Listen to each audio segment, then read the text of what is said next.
Hi, Todd and John. This is Dr. Gary making good bosses into great leaders with compassionate accountability. Todd, I was talking to John today as we were going through our conversation, our coaching session, and he was talking about how you all engage people in looking at these displays and the things that are going on in the organization as you engage the new account executives in your new job in the last 60 days. And I have, with many organizations and with John, talked about the 3 questions of building relationships.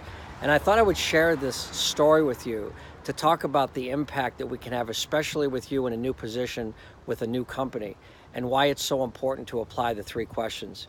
See, this came about by some research that I did, and I came across this story of a professor who was an architectural professor. And he was telling how when students would spend 2 or 3 weeks completing a very detailed draft of a house as part of their instruction, and the professor would walk up and start to give them feedback on what was wrong with their draft. You know, they would say the staircase is in the wrong place, and the size of the living room isn't going to fit with the size of the dining room, and the windows that were in the back aren't showing this beautiful lake that was out there as we had discussed, and the angle of the house isn't quite right, and on and on and on. And what he noticed was when he was given that feedback, that the students would just kind of cringe, and they would just shrink. You know, they would physically get smaller, and then they might get a little defensive and in some ways.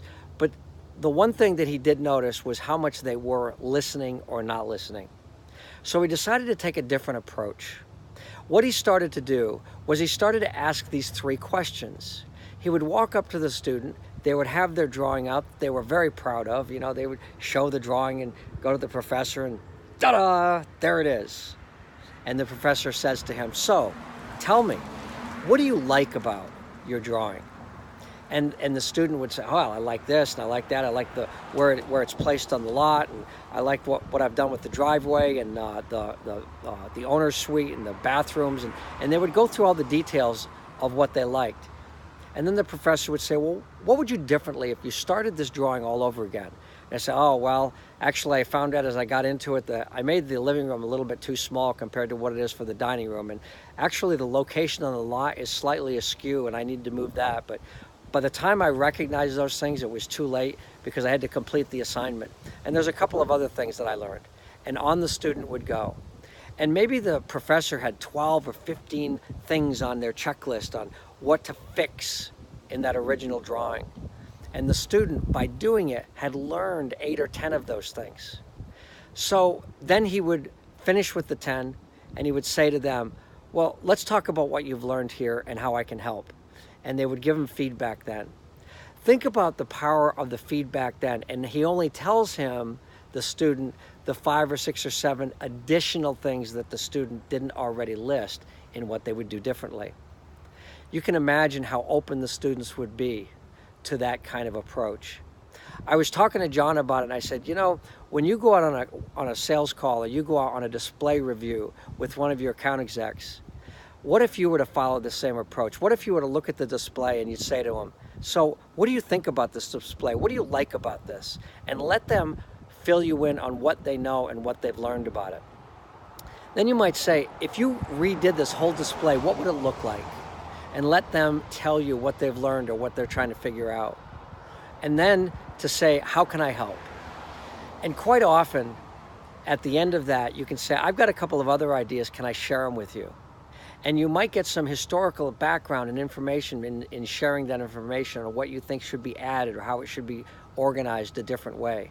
But now you're in a conversation and you've recognized the other person's contribution, what they've learned, and what they've been struggling with for the past X number of months or years. It's a conversation, but it follows the Covey's and the 7 Habits of Highly Effective People. Habit 5, seek first to understand, then to be understood. And as leaders, if we do more of that, we can be a lot more effective. Thought I would send you this video and just offer this as a suggestion. Maybe you can try it. What did you like about this display? What would you do differently if you redesigned this whole display over again? What would you add to this display? What would you take out? And how can I help? And I might have some suggestions. Just a thought. I hope this is helpful. because that's what I'm always trying to do, is help good bosses become great leaders with compassionate accountability. I look forward to meeting you someday, Todd. And John, take care. It was a pleasure, and we'll see you all soon.